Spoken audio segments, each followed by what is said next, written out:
Well, welcome everyone to another ERE Global Leaders Forum. It's a great pleasure to welcome Dan Sperling, our speaker today, who's Professor of Engineering, Civil Engineering and Environmental Science and Policy at University of California, Davis, and a founding director of an Institute of Transportation Studies, which has become extremely well known nationally and internationally as a Center for Education, Research, and Studies. Dr. Sperling is recognized as an expert in these and related fields, including transportation technology assessment, energy and environmental aspects of transportation and transportation policy. And he's the author or editor of over 200 papers and some 12 books, maybe it's 13 books now, including a book a few years back, 2009, titled 2 Billion Cars, but more recently a book this year entitled 3 Revolutions, Steering Automated, Shared, and Electric Vehicles to a Better Future, which he's going to talk about today. And by the way, we have extra copies afterward for those of you who are interested. See me around this side of the table. Professor Sperling has testified before Congress many times. He's held an automotive engineering seat on the California Air Resources Board for a number of years. He was a lead transportation author in a 2007 IPCC climate change report. I don't know if you were involved in the recent report. Not the most recent one, but one in between. One in between, okay. He's a founding chair of a couple of standing committees of the U.S. Transportation Research Board, serves on many advisory committees, was a founder of a well-known series of biannual transportation and energy conferences at a Silmar in California, which I think is where I met Dan some years ago. And he's, in 2013, received something called the Blue Planet Prize for being a pioneer in opening up new fields of study to create more efficient, low carbon, and environmentally beneficial transportation systems. He has a PhD from UC Berkeley in transportation engineering and a BS in environmental engineering and urban planning from Cornell University. So Dan, great pleasure to welcome. Thank you. Pleasure to be here in Washington. So, you know, the weather's not quite as good, but there's lots happening in Washington, so I always appreciate coming here. Good and bad.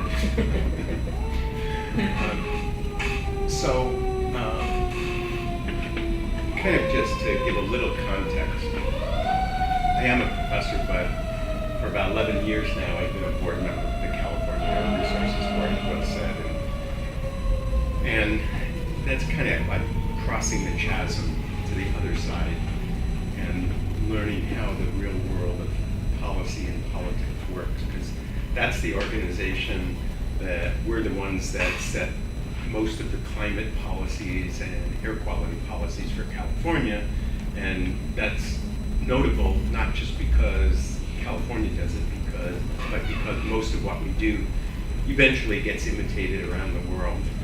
So we do take it seriously when we adopt these new policies and regulations, thinking, okay, is this going to work anywhere else? So I'm going to okay, so there's my institute. That's where I met. Well, that's where we met, right there. 20-some years. Actually, I wrote a chapter in a book that you edited on methanol. Early 90s. Debbie must have been one of the authors of that too, right? Okay.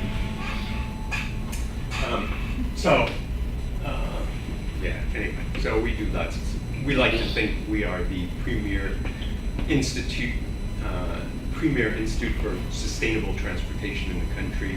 We did get designated as the National Center for Sustainable Transportation by the U.S. Department of Transportation, and we would continue to get all that funding from DOT. They haven't figured out yet that we're mostly focused on climate change in the DOT administration. No one here from DOT is there. So anyway, so we do have a big institute, and just as context, these are some of the centers we have. We have ones that look at alternative fuels and electric vehicles. Three Revolutions, which is what I'm going to talk to you about today, at our national center. And we do a lot of work internationally, so we do a lot of work in China. And in fact, tonight, I've got a nonstop to Hong Kong after this. So Debbie Warren said to me, she says, maybe I'm not quite as optimistic as you are. And so to put that in context, to prepare our discussion, I am an academic, but I have spent a lot of time in the policy world. And I've really come to appreciate how much more complicated the real world is than the academic world. We learn lots of things in academia. We learn all the methods and models and techniques and even how to frame questions. But then when you get out there, it's so much more complicated. I was involved just developing one of the policies, low carbon fuel standard. And to do that, I thought, I'd been writing books on alternative fuels, working with Will and Debbie and for decades. This is going to be a piece of cake. And I ended up realizing I probably knew 20% of what I needed to know. I needed to learn all kinds of things about law. I needed to learn about the World Trade Organization. I had to learn about all kinds of industry structure issues and equity issues that went way beyond what I would normally be studying and teaching. So anyway, see, once I look, that's my academic credentials. That was Cornell, actually. And there's my boss, Mary Nichols, who has become very famous. She's the chair of our board, and she's been leading, not to politicize this discussion, but the board is suing them, or about to, well, we are suing the Trump administration over various issues related to vehicle greenhouse gas standards and energy standards and so on. So she's the brains behind it in California in all ways. So she's my boss. I've learned a lot about how the real world works from her. So what I've done with this book that you're going to see in a moment, if you stick around, and that I'm going to talk about, is that this challenge, we like to talk about bringing science to policy. And we talk about it, we study it. And I've been studying it for decades. And I've come to the point where I'm still studying, still got lots of research going on, but it's time to cross that chasm and really work more directly with the policymakers to really make things happen. And to do that, you have to acknowledge what you do know and what you don't know. But at the same time, acknowledging we're never going to know everything.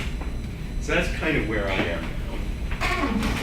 And it's a balancing act between all these different interests and concerns. So let me start off by saying the motivation for this book, in large part, came right here.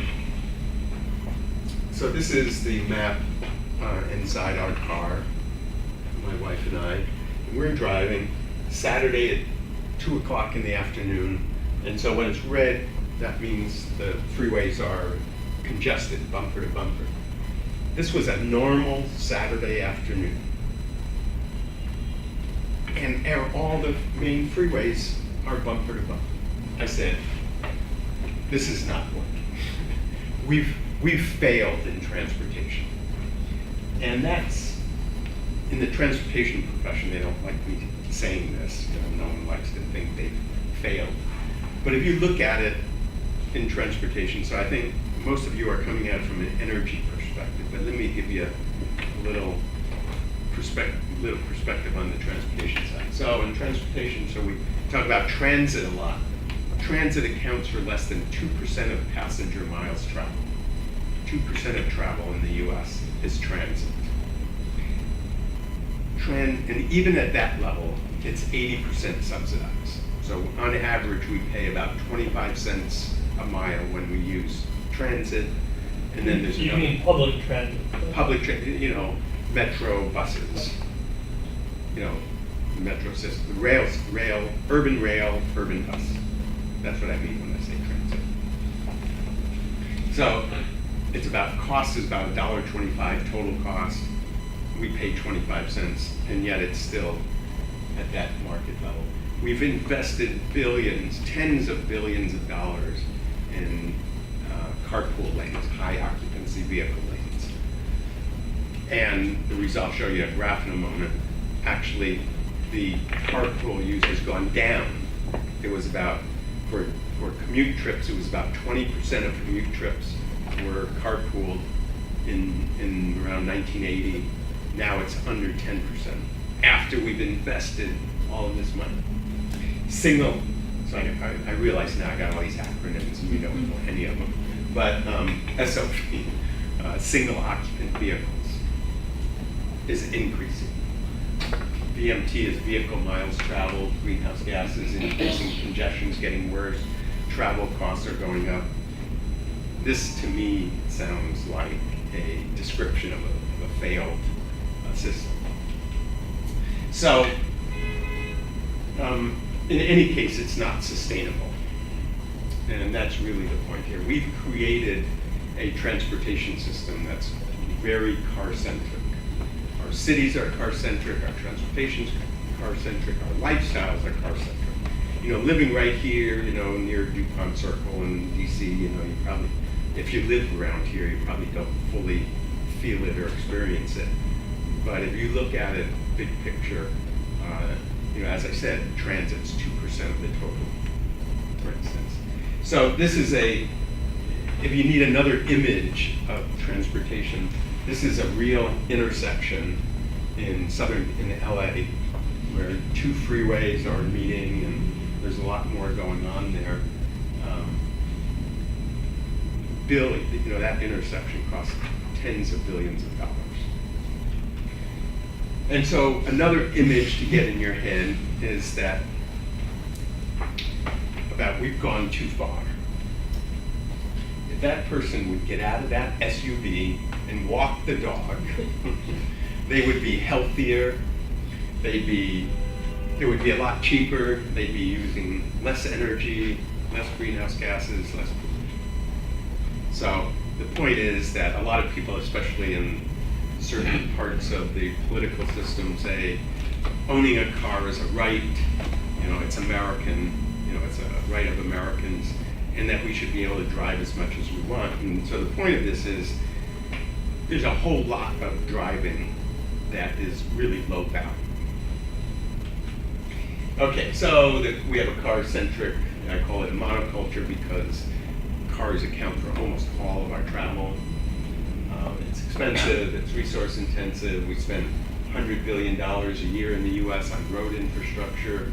We spend $9,000, if you have a car, when you get a car, you're spending about $9,000 on average per year to own and operate that car. People don't appreciate how expensive it is when you take into account the insurance and the depreciation and the tires as well as the fuel.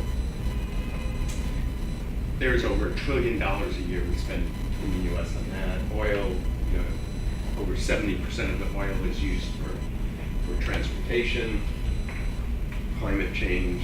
In the US, about a third of the greenhouse gases are from transportation. It is now larger than electricity. It is the largest sector in terms of greenhouse gas emissions. So, a little more elaboration on this monoculture we've created. This is a graph, numbers I just came across in the last week. And look at those. So that's for cars, what's the average occupancy or load factor of cars? In 1970, for an average, at any point in time in a car, there'd be 1.9 people there on average. Now it's down to 1.4. That's obviously going in the wrong direction. And then there's all the other numbers are kind of consistent with that. So this is a graph I was telling you about in terms of carpooling. 1980, it was 20%. Now it's close to 9%.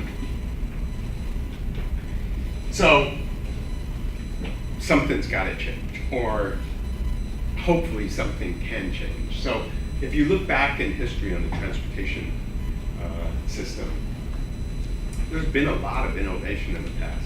These are what you might call revolutions or major transformations that have happened.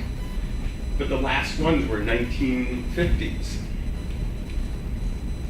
If you look at the transportation system, it's basically the same as it was 50, 60 years ago. We have a few more freeways, cars are a little safer and a little more comfortable, but functionally, the system has barely changed. Performance-wise, it's barely changed. Okay, so, whoops.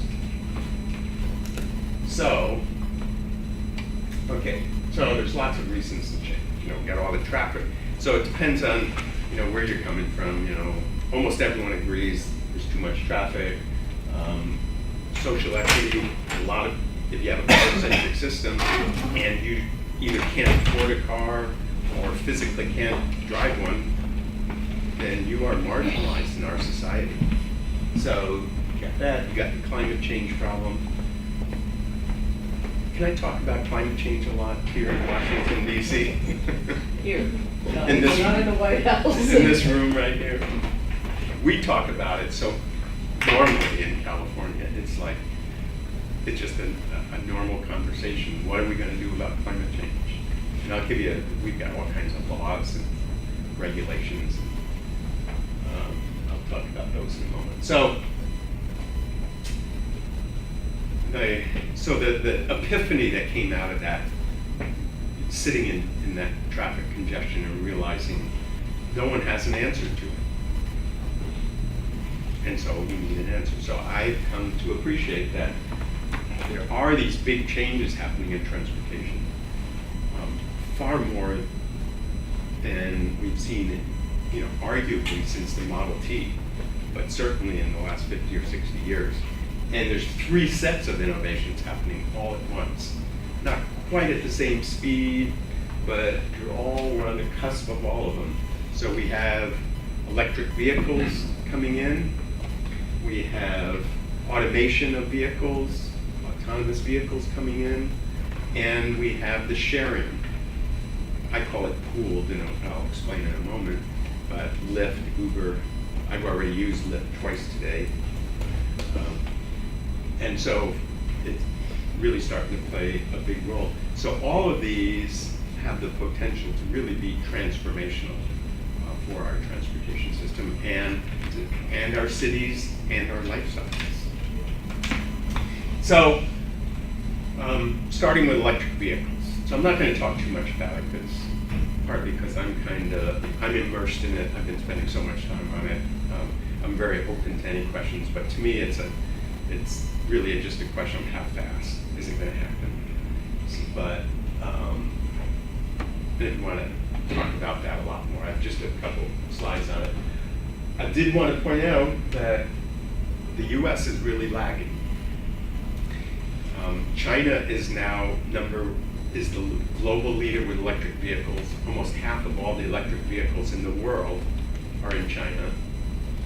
And Europe, which had been really lagging, even behind the US, is now really accelerating, and their market penetration of the electric vehicles is starting to go up at a pretty steep rate. And US is, for a variety of reasons, it's still increasing, but it's really increasing mostly for one reason, and that's Tesla. So by the end of this year, 2/3 of all the electric cars in this country will be sold, that are being sold will be Teslas. And it's part because Tesla's ramping up, but it's also part because a lot of the car companies are being slow about ramping up. So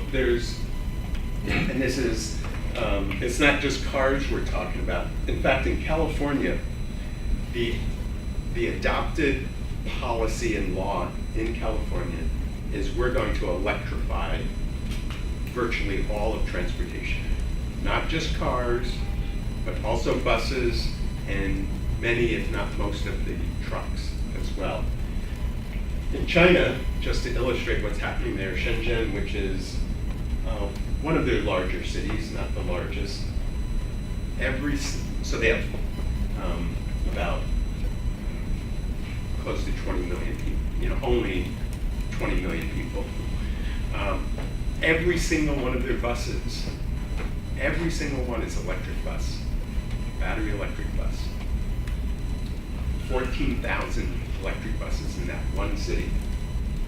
And there you see how many buses there are in the different cities in the US, and then how many of them are electric.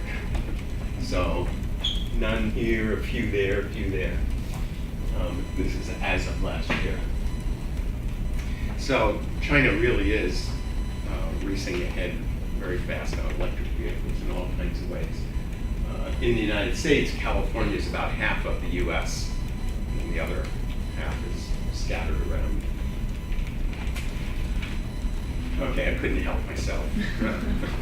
I had to comment on what's happening in Washington and our administration.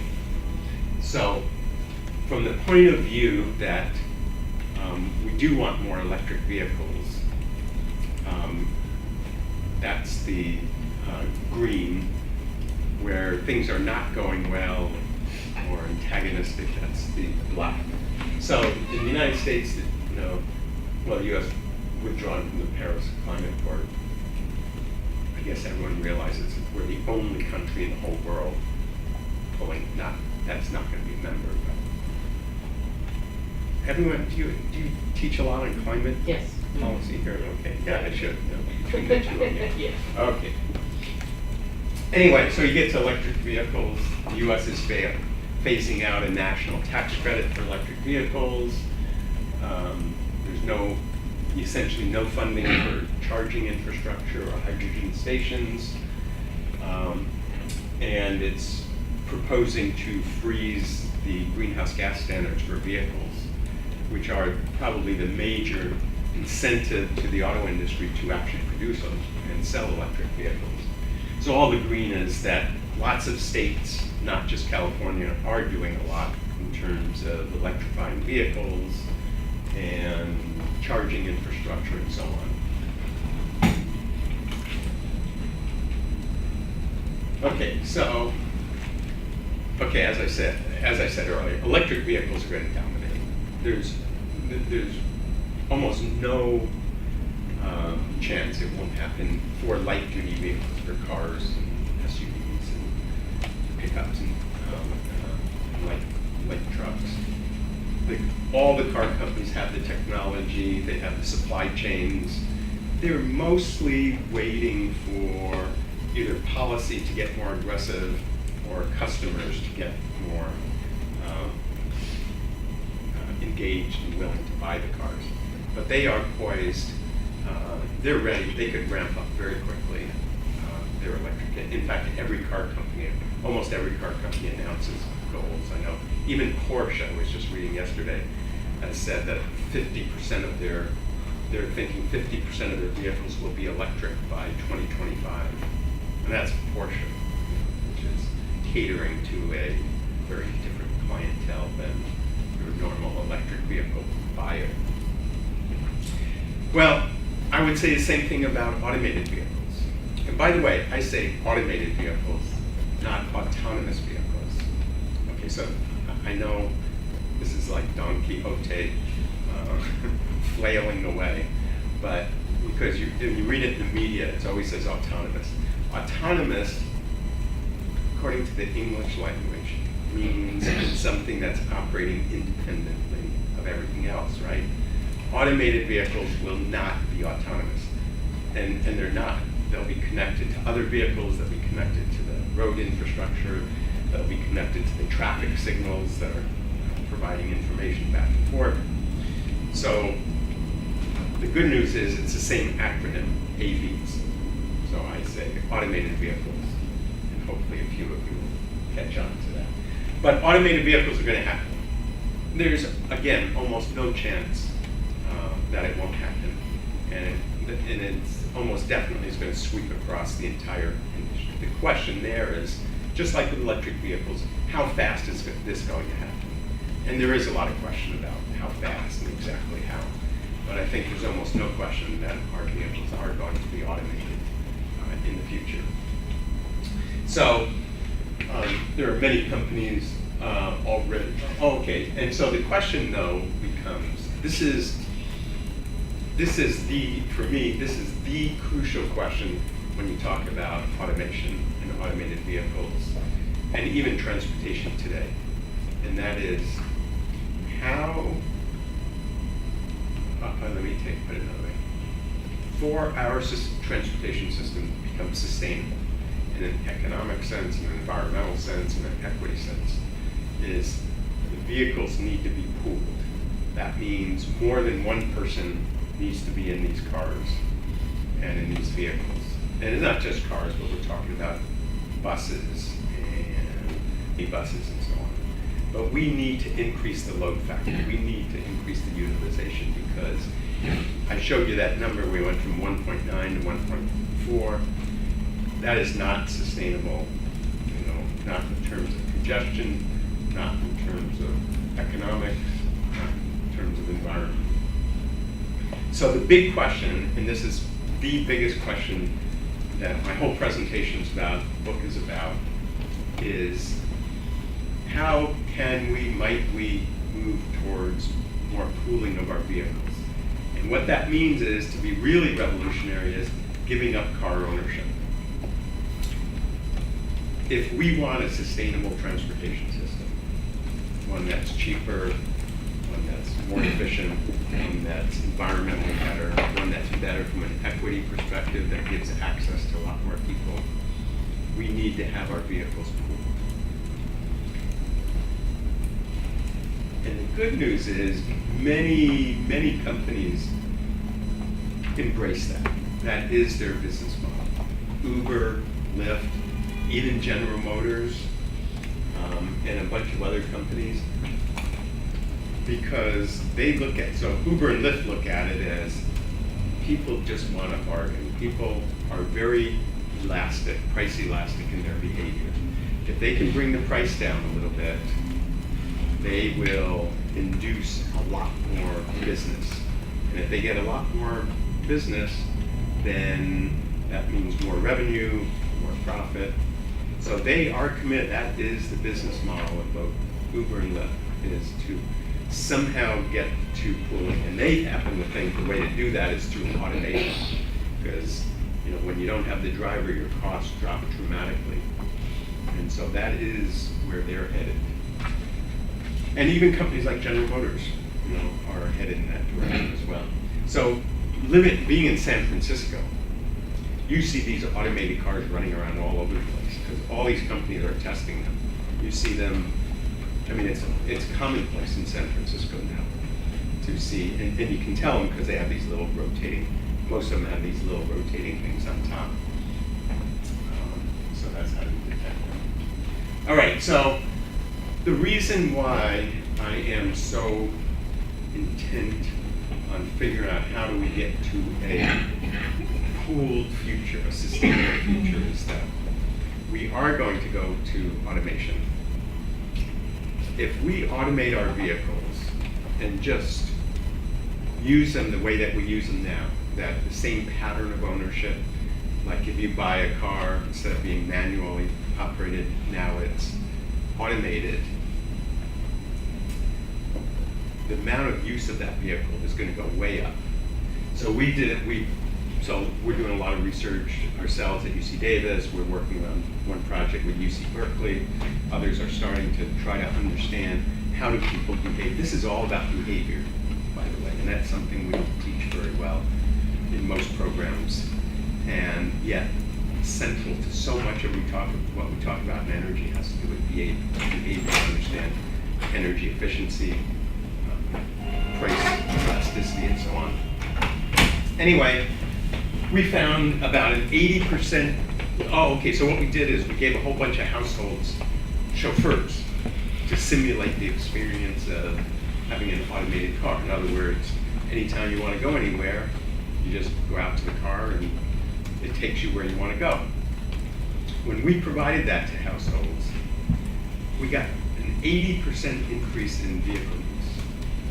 And the group that increased it most were elderly people. So a few of us in the room would appreciate that. You know, we get old, we don't see so well at night, you know, we're not so physically capable. We still like to go have a few glasses of wine for dinner. And so this elderly cohort found it very liberating to be able to travel more. And young people, they're accustomed to it, went up a lot. And as we think of these vehicles as being not just cars to transport us, we think of them as offices, think of them as hotel rooms, think of them as recreation centers. In fact, the industry is going to redesign our cars, you know, to be tailored to those uses.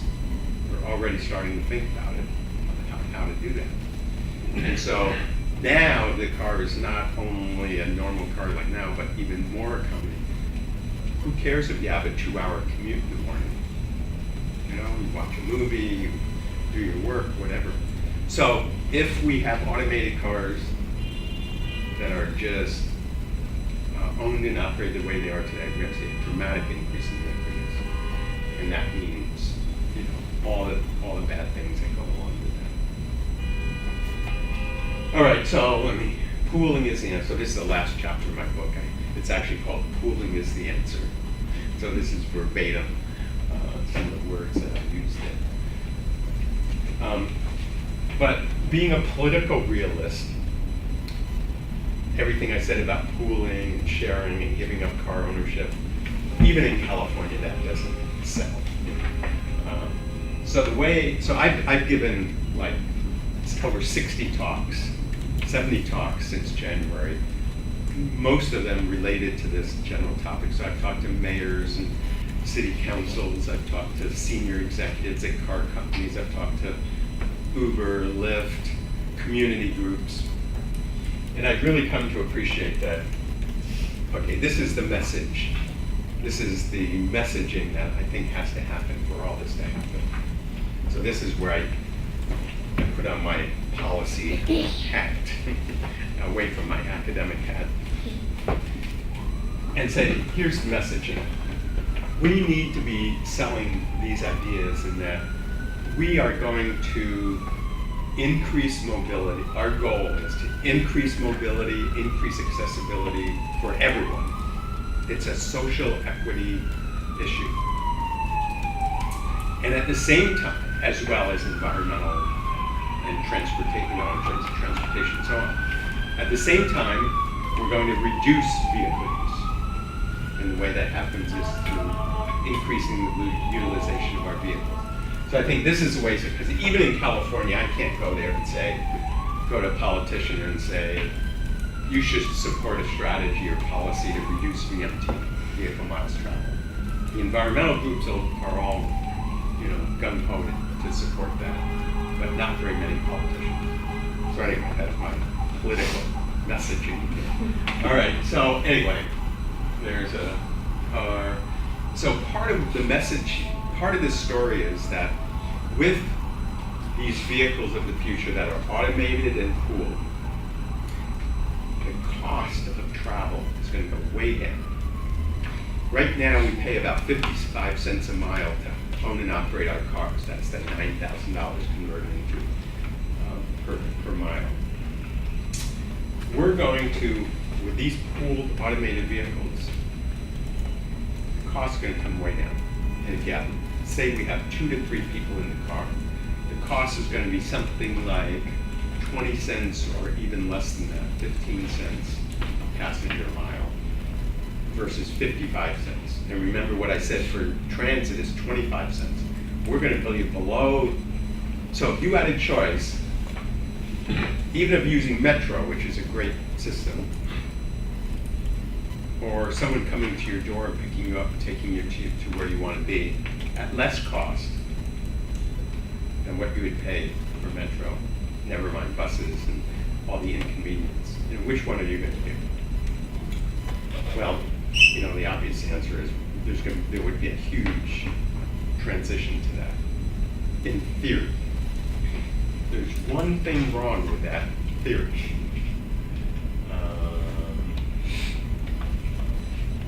And these are the reasons why, what's wrong with that the question about will people just all transition to these automated cars is that, think about it, you have an automated car. Okay, it's going to cost more than that 55 cents, but not too much more. But now you get all that time in your car back. Now you can work, you can sleep. It's not a negative cost, or it's not very much of a negative cost to be in your car anymore. So are you going to give up that car to share a ride with someone else, even if it's much cheaper? Our research is showing probably not very many. Probably most people will stick with their individually owned automated car, even though it's a lot more expensive. And from a societal perspective, it's really negative, if not a disaster.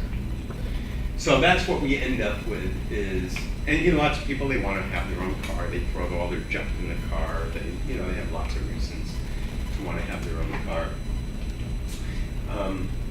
Whoops. Oh, okay, so the answer is, and this is my more political messaging, normative conclusion from all this is that, but we could get people to share rides. One, if the cars are designed to be more private, more secure, you feel comfortable in it. It's like, I'm flying to China tonight, I have a business class seat. That's perfectly comfortable. There's a little wall between me and the next person. I don't have to talk to them. I don't even have to see them. So you can design a car to be much more private for the passenger and making the car more passenger-centric. Now they design the cars to be driver-centric. And so that's kind of what the auto industry is thinking about that. But the most important thing is creating incentives for people. Okay, so what we need to do to make it work, if we're really serious about pooling or moving in that direction, is we need to incentivize the pooling and disincentivize single passenger services and single car operation and even car ownership. That's that's probably where Debbie's going to say, no, I don't know. But let me put it this way, and this is really the conclusion of this.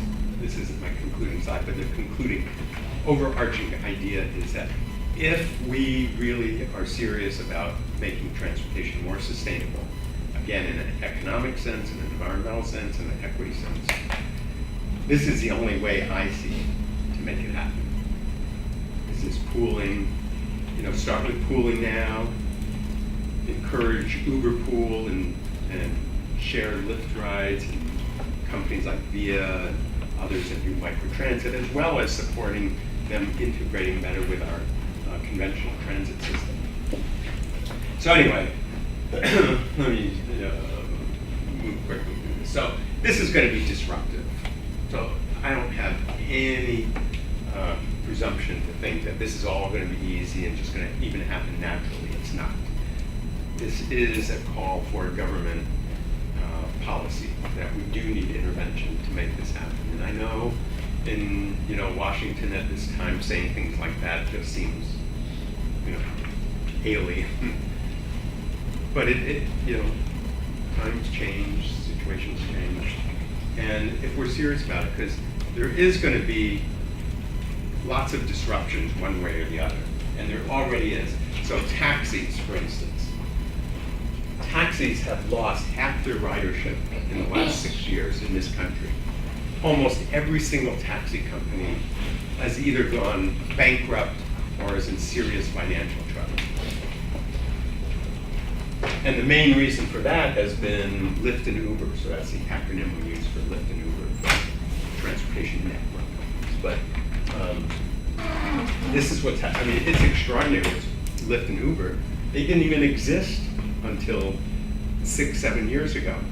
And now, by the end of this year, they're going to have higher usage than buses in this country. There'll be more trips on Lyft and Uber than on buses in this country. And this is in a very short period of time. So anyway, this is the first disruption that's happened. But,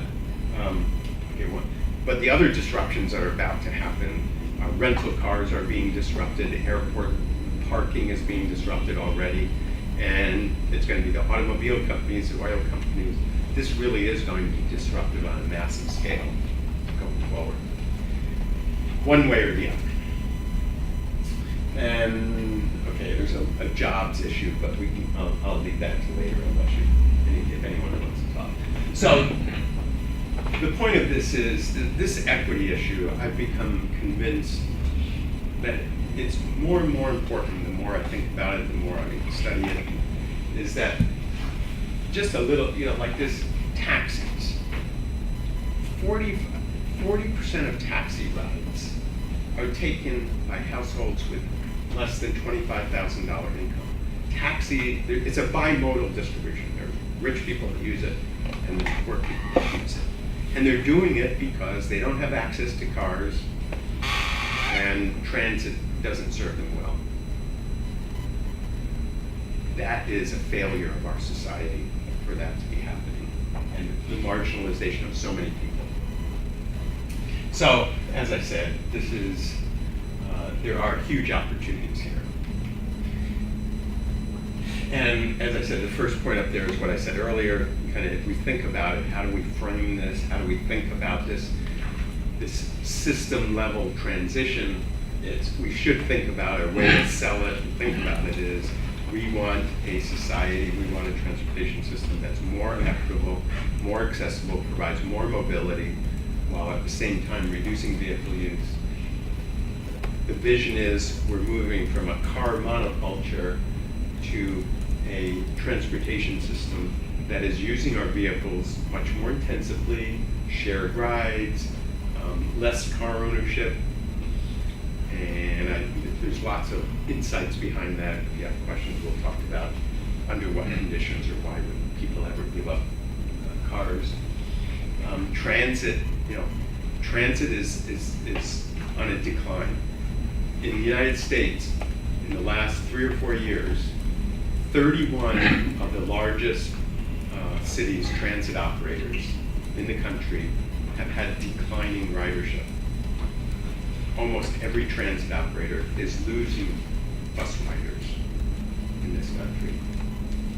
They're in big trouble, and we need some kind of solution. And a lot of these ideas I've been talking about, linking them up with transit better, is one of the ways to go. So, and then you can look at this. I'll leave this slide. You're going to post the slides, or so you get. These are all kinds of policy ideas on what to do, and so we talk about that scenario where everyone owns their own little automated vehicle as being, the health scenario.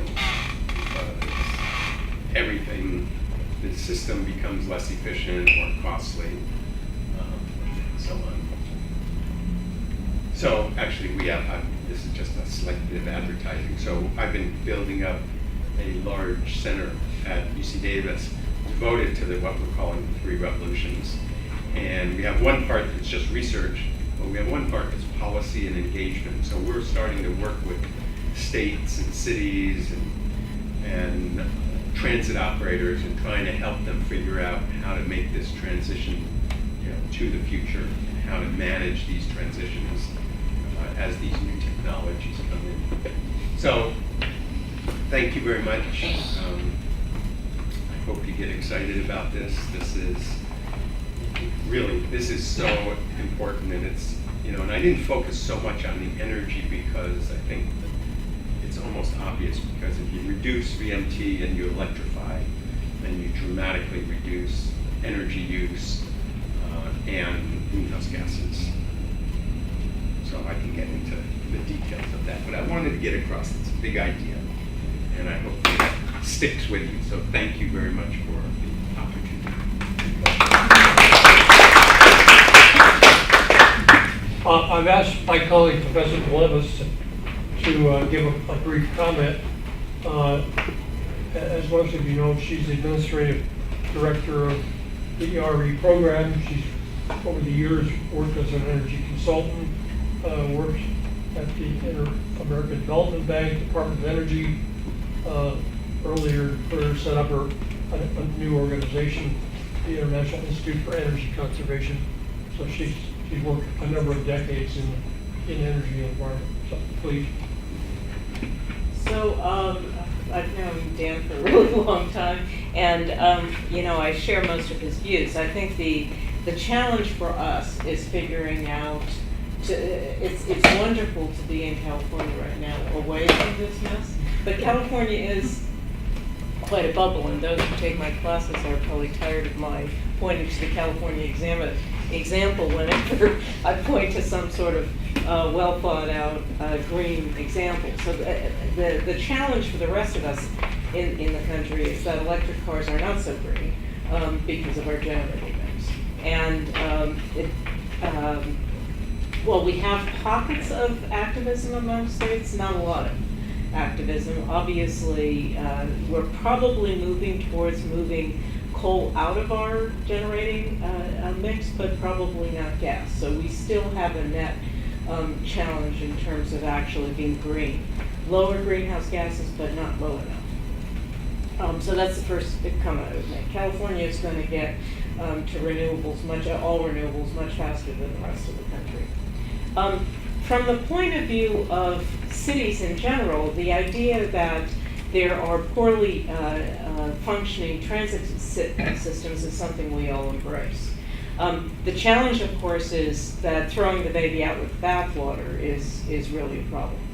In DC, we're seeing that the ridership of Lyft and Uber is coming at the expense of transit. Now, a lot of this is of transit's own making because the system has deteriorated and hasn't been terribly, there's a whole bunch of problems with the transit system in DC, but this is representative of a lot of other elements. And I agree with you, the issue of trying to figure out how you can use pooling resources, particularly meeting the first and last mile challenge, is something that we really need to address the issue of driving VMT down. We don't have the luxury of giving up on transit. We need to make it work better, and these revolutions can help.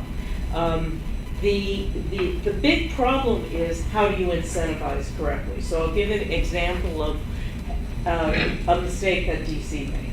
So we had this vision that we would turn many of our HOV lanes into hot lanes, and people would be charged based upon the congestion rate at the moment, okay?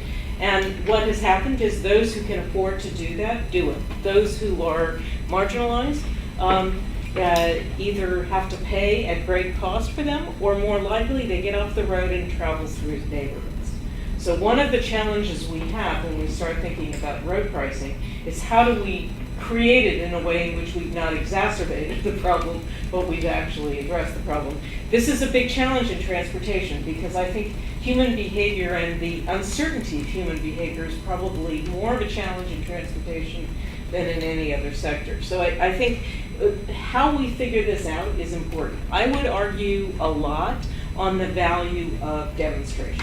And again, there's lots of automatic vehicles in San Francisco, not true in most of the rest of the country.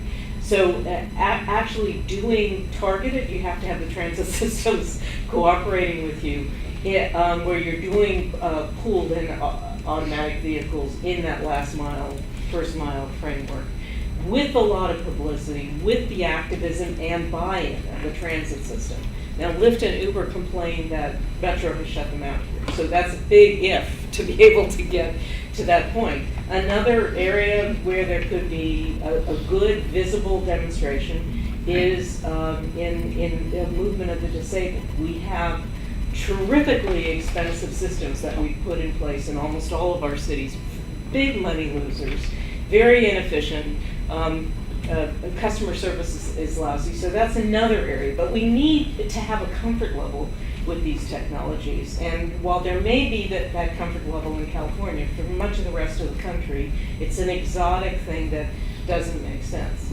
The other thing is linking up with the IT folks like Transload, for example, who we brought here a year ago, to try to help make it easier to navigate the system, so that you can actually figure out, I start with an Uber, I then go to transit, I end on Uber. We don't have that technology available to us readily here, and that also impairs the use, the comfort level in using this. The one thing we have to realize is that, again, addressing the equity issue, the problem we have with a lot of these shared ride vehicles is that they require a smartphone and they require a credit card, which the poor don't have. So we also have to address that. There have been some efforts, for example, Bike Share has been trying to look at ways to get around that dependence, but that's a huge equity barrier. And so that's extremely important. And the other thing, another really obvious place, San Francisco has this as well, we have slug driving, just a few. Do you guys know what slug driving is? You should go on 19th Street, right before the freeway. So this is a place, my daughter always says, how do you know when you get in the car you won't be murdered? So what it is during peak hours you can use HOV lanes. So drivers pull up, people are waiting on the curb, this is all voluntary, and they fill up the vehicle so that they can use the HOV lanes which move faster. And it's been like this for probably 30 years. I think San Francisco still has a system. Department of Defense has a huge system in their parking lot. That's another place. We're trying to bring it into the 21st century by actually showcasing some more planned-oriented activities where you're actually using maybe safer vehicles, automatic vehicles, some sort of rationalized pooling process, some sort of rationalized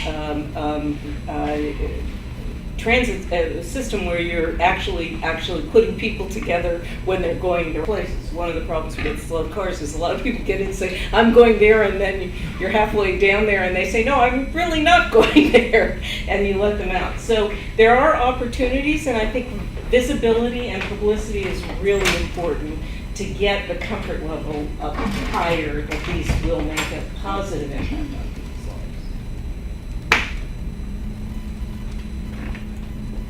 lives. Dan, do you have any rejoinders?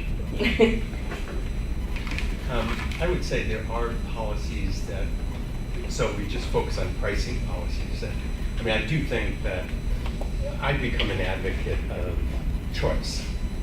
You know, what's more American than that, right? So what that means is, right now we have this car-centric monoculture. So I think the first strategy is we have to create more choices. So, you know, the slug kind of carpooling is one small example of it, but the Lyft and Uber, and then Lyft, you know, Uber Pool. How many of you have used Lyft or Uber? Okay, all of you. All right, so, and Uber Pool or Lyft Share? All of you, yeah. So, you know, those are new choices that just come in. Now, you have bicycle, you know, now you have these bike lanes here in Washington. Those are new. You know, that didn't even exist, you know, 7 years ago. And now we have scooters. Have scooters come to Washington yet? Little electric scooters, which are so much fun. There's lots of challenges with all of these, and you know, we need to do a much better job of providing infrastructure, safe infrastructure for bikes and scooters. But the number one strategy is create the choice, and then we can do the pricing more. But some examples of pricing right now is for instance, and I think Washington, D.C. just I don't know if they actually adopted, they were in the process of adopting a new set of tariffs for Uber and Lyft. And the question is, should you do it per passenger, or should you give a discount for the pooling services? And there was a debate about it, and I'm not sure how it ended up. This is just in the last few months. But the policy should be that if you're pooling, there's essentially no tax, no fee imposed on it. And if it's a single passenger service, there should be a big fee, and to encourage more of the sharing. And if people want to spend more money on having a single passenger service, then that's fine. You know, we're not taking away people's choice. But that's a way to use pricing. So every city now is going through this debate: Chicago, New York, DC, San Francisco, LA. And almost all of them are imposing the same fee, whether it's pooled or not. So that's kind of an example of just bad, in my mind, just bad policy. And is an example of early, initial use of pricing to start moving us in that direction. So I got lots more ideas, but I think Debbie's right that we need to start getting people comfortable with all these choices, and making it, and using both monetary and non-monetary policies to encourage it. It's like, if you can take a scooter or bike and you're going to avoid, for a 2-mile trip and avoid a car trip, you've just saved a huge amount of energy, a huge amount of greenhouse gases. And we should reward that in some way and make it more easier and more accommodating for people to do that. Now you're taking your hands in your life in your hands when you bike or use a scooter almost anywhere. Except my hometown of Bleviss, where we have a complete network of bike paths that are completely separated from cars. So I bike to work every day, and it's a few miles, and I just love it. I don't have to wear a helmet, I'm feeling safe, I don't have to deal with cars. But if you talk about California, so Davis is even more of an extreme. But these are models that we should be aspiring to. Yeah. Where do you see, maybe not in the US as much, but at least in China, like electric scooters, but not these scooters, like electric mopeds fitting into this kind of system? Yeah, so what they call them electric bikes in China, but they're actually, some of them are electric bikes, but many of them are more like low-level motorcycles. Yeah. But yeah, like a moped. Yeah, like mopeds, but even more than mopeds as well. And they have over, last time I checked, they were 150 million of in China.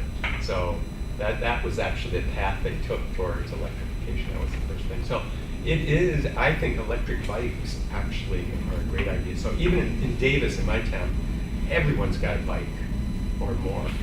And I thought, electric, these dockless electric bikes, no one's going to use it.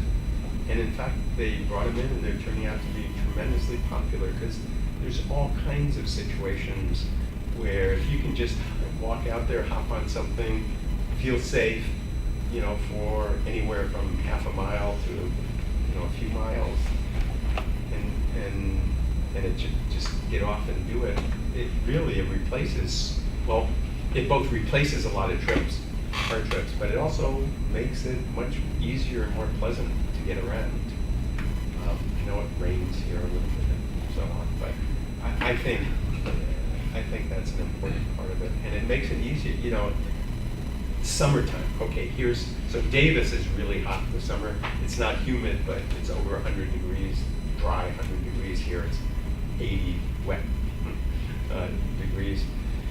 And here, you could get on an electric bike, and this is what happened in Davis is, and you just kind of use it. You don't have to pedal very much, if at all. And so you can be outside, and it's not so unpleasant, for a short trip for a couple miles. It didn't even occur to me that would be one of the attractions of these electric bikes. Yes, good idea. Floor is open, please. If you have questions, if you might introduce yourself briefly. We were taught in class that Tell us who you are. Give your name.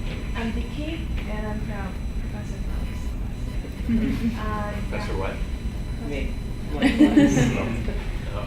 We were taught in class that the biggest benefit of EVs is reduce the local Speak up, speak up. is to reduce the local air pollution, but you still need to generate electricity anyway. So do you have any kind of data or estimate that the promotion of usage of electric vehicles, to what extent it is not it is a reduction of greenhouse gas, but not a transition of greenhouse gas? So it depends where the electricity is generated and the nature of that generating plant. But generally speaking, so even using China as an example, is that if you move those, I mean, basically, you're moving the pollution outside the city. So, okay, some of it'll, you know, depending on how the winds are blowing and so on, some of it'll come back. But you know, you have to do ozone and, you know, PM modeling to know exactly what the effects will be. But generally, there's a large net improvement in air pollution, in air quality, even if you're burning coal in the power plants. And in terms of greenhouse gases, if it's all coal, you're probably about breaking even. But the way I look at it is, you know, people say, well, then you shouldn't do electric vehicles because, and I think Debbie was hinting at this a little bit, is you shouldn't use them if you're just getting electricity from coal. But the reality is that to save our planet, we've got to decarbonize our electricity system and our transportation system. And so we should just be, you know, from a strategic perspective, we should just be doing whatever we can do with whichever one we can do, because eventually we're going to do both. If we don't do both, you know, the Earth is going to be a very unpleasant place to be.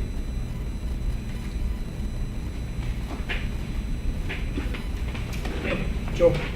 Joe Bell, visiting. Both of you, particularly you, alluded to some of the equity issues. Are there any successful or experiments out there that you could point to that help resolve this problem of low-income people with limited access to credit cards? I'm less worried about the mobile phones because they seem to have higher penetration. But I mean, are there actions out there right now that communities have taken that really get to solve that part of the puzzle? Yeah, there's a lot of effort going into that. And there's... But can you point to some specific places where you've You know, got something in place? I can get it. So Okay. all my... No, I'm just trying to get it concrete. Yeah. So they're doing things like you can give debit cards out, use debit cards, you can phone in the, you can set it up so that you can phone in as well as use an app. So there are a lot of mechanisms that are being developed so that, you know, you don't have to have a smartphone or be banked.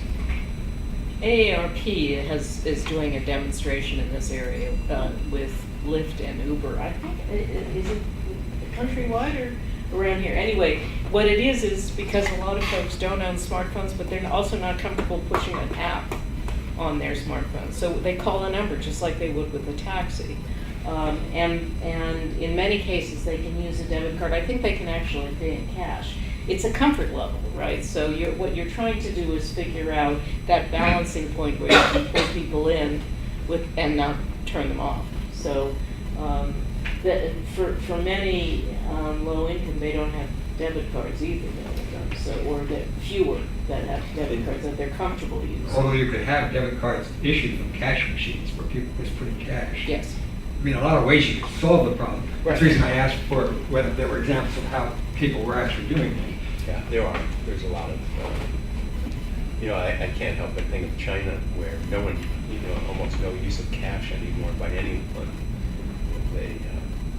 So you can transition societies fairly quickly these days.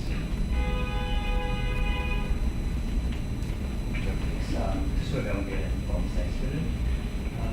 I think your book inspired speak up. So we Okay, can- sorry.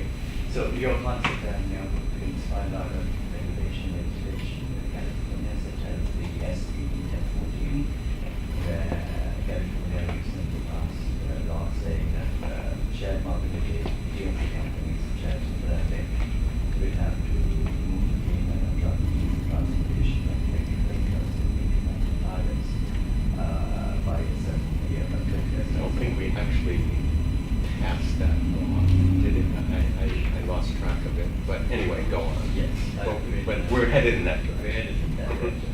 And the bill discussion goes into a lot of interesting details.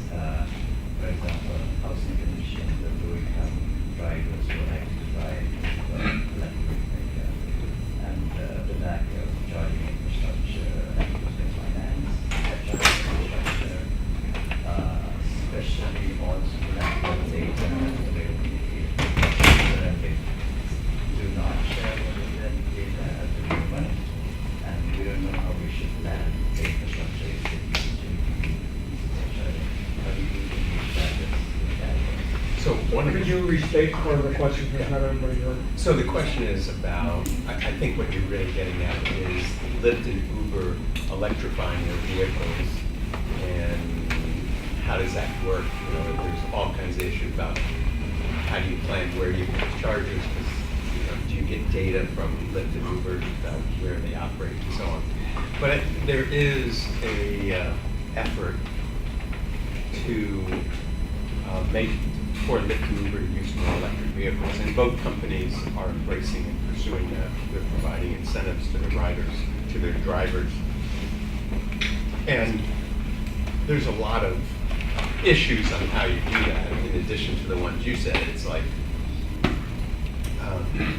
even there's etiquette issues, okay? So you have you use fast chargers, you know, where you can get like an 80% charge in like 30 minutes or so. And so if you drive up there, what if is it okay to just sit there for an hour? When other cars are waiting to be charged? Because this time is money for these drivers, right? Every minute of downtime means they're not out there getting revenue. So there's a lot of, actually we have a big research project. We're working with Uber and some of the charging companies to understand exactly that. And then we don't necessarily, Uber and Lyft are getting better about providing data. If you go to them with a specific hypothesis or specific question, they'll often work with you. They just don't like it if you're just fishing, for, researchers, right? You just want to give us all the data, we'll see what we can find, and of course they can always find something interesting that might be very embarrassing and might not be, it's maybe just a small effect. So they're, I think they're rightly concerned about how the data is used. But anyway, so this is something that's happening. Uber and Lyft are embracing it. So Lyft has a deal with General Motors where they're getting the electric Bolts. Those are the cars that go about 230 miles on a charge, and they're using those for, for operations. And there's challenges and there's issues in doing that, but again, Who some of owns those cars? What's Who that? owns those cars? The GM owns those. They lease them to the drivers. In fact, it's a weekly lease. You can lease it by the week. So, because a lot of these Lyft and Uber. Any of you are Lyft or Uber drivers? I have some of my grad students, though. They do it for a little extra cash.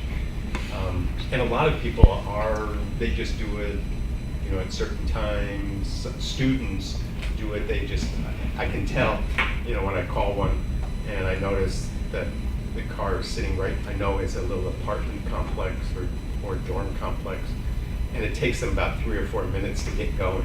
So I ask them, and they say, well, they were doing their homework, and so then as soon as they got a call, they ran out into their car to do the trip. So there's a lot of, I have to say this about Lyft and Uber, and some of the new micro transit companies coming up, which are small companies using like minibuses or vans, essentially the same as Uber and Lyft. They're tremendously creative and innovative companies. They put so much effort into figuring out what the market is, what people are willing to pay, what services. They're trying out new things all the time, and it's very impressive, the innovation of these.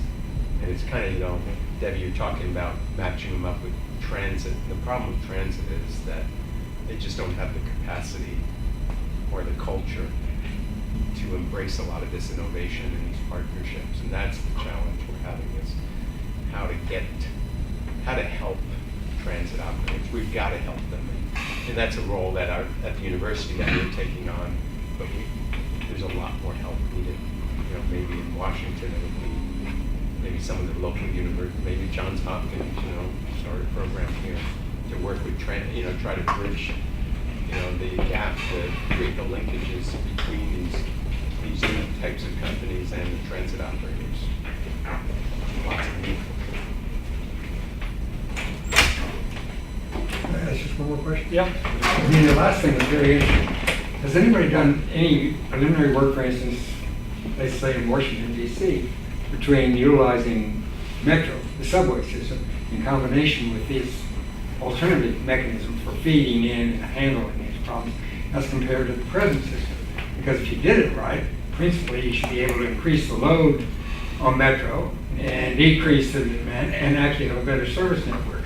And so I assume somebody is looking at this and generating something. I'm just curious whether we have any data. Well, that's exactly the answer. And because, I mean, you don't have to give a lot of thought or know a lot to realize that transit is, the reason it's so expensive and has such low ridership is they provide service in a lot of low density areas.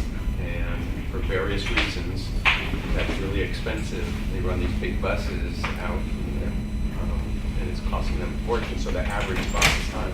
So if transit pulled back, so if transit ran, did the rail lines, and did, you know, major bus lines, and focuses their resources on it, and then worked with others to fill in the gaps, to do both the first and last mile, but also to serve these other areas that are less dense, then you would make the transit much more efficient and at lower cost, and you provide a much better overall service.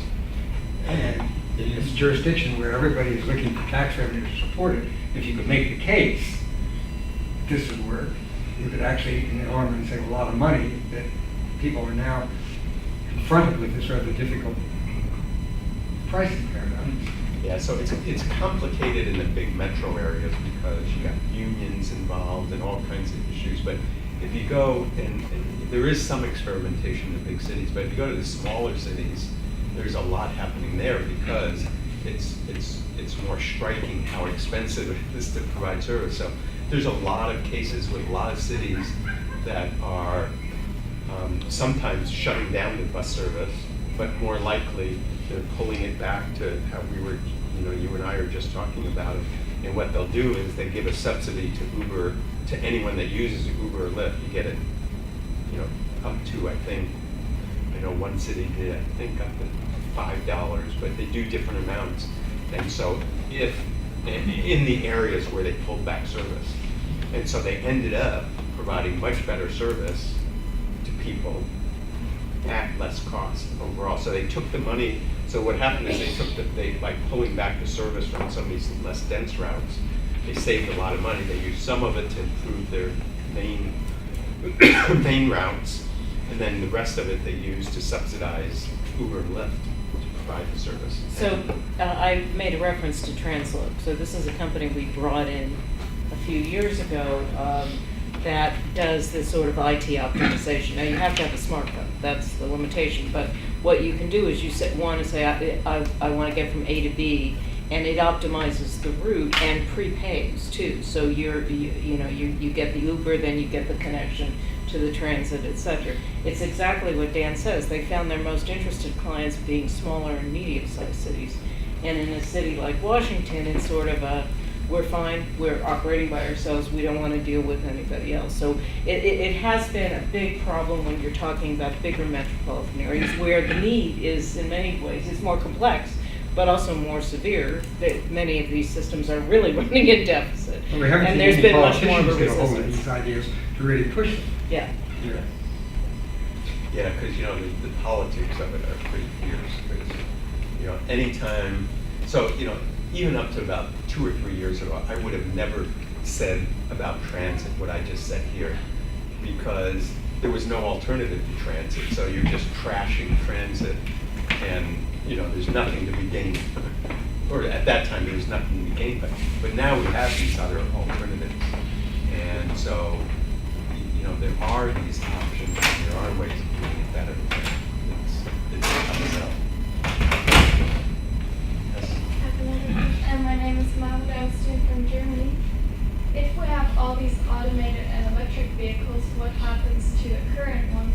Because wouldn't that generate a lot of waste? And how do we make sure that waste doesn't end up in space it shouldn't? You mean the existing cars? Yeah, or would they just be phased out over time? Yeah, more likely phased out.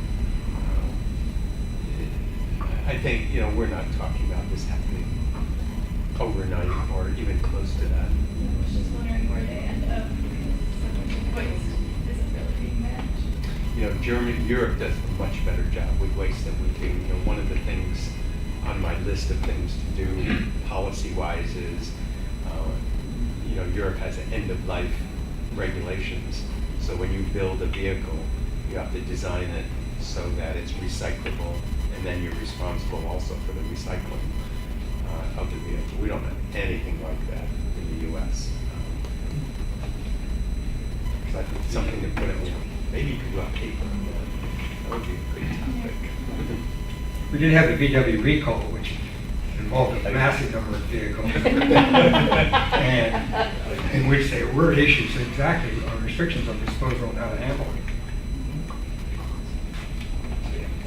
Quick follow-up to the gentleman's question. There's a lot of new startup companies doing wirefront applications, like Debbie mentioned, that try to integrate multimodal means of transportation and give you options. Like, for example, if I want to route things to like a place far away, that combine transit from Bleviss and last time or something. So one of the problems like there is very feasibility on what they're doing, and also the economics. At the moment, there's a huge supporting them. How do you think we should work on that? If of course our objective is to save, like the maybe of the reason they are today about congestion pricing on the Amazon. Do you think that's the right direction? So I think the question you're asking is what we often refer to as mobility as a service. And that's the idea of integrating the different modes and making it very transparent to the users so that they can, if they're just going from here to there, they can have an app, to simplify. They can have an app that tells them exactly how to do it and integrates the ticketing. So you just pay, just like you use Uber now, you pay. But this would pay for you to use the Uber, the bus, and the dockless bicycle at the other end. And so in Europe, there's more evidence of this. There's some cities in Europe that are actually moving in that direction pretty aggressively. The differences in the US is, well, in Europe, a lot of the transit operators and a lot of the cities have a lot more capacity than the ones here. We've starved our cities and we've starved our transit operators for so long that they just don't have the capabilities and the capacities. And so with a few exceptions, it's hard to imagine in a US city the transit operator or the local government operating this mobility as a service thing. So what's happening in the US is Lyft and Uber are stepping into the void. And now, like if you use an Uber, you can do the car and one of their jump bicycles as well. And I know Lyft was doing something where they were linking up with Amtrak so that you would take Amtrak and then there'd be a car waiting for you when you arrive at the station to take you the rest of the route. It would all be, they haven't quite implemented that yet, but I think they're getting pretty close. So the US is a really problematic in how this is going to happen, and whether we would let private operators do all of that. I'm not so sure we'd be willing in this country to do that. But in Europe, there's more capacity to do it. It's more likely it'll work better, and there's better transit service and better options, and more choices.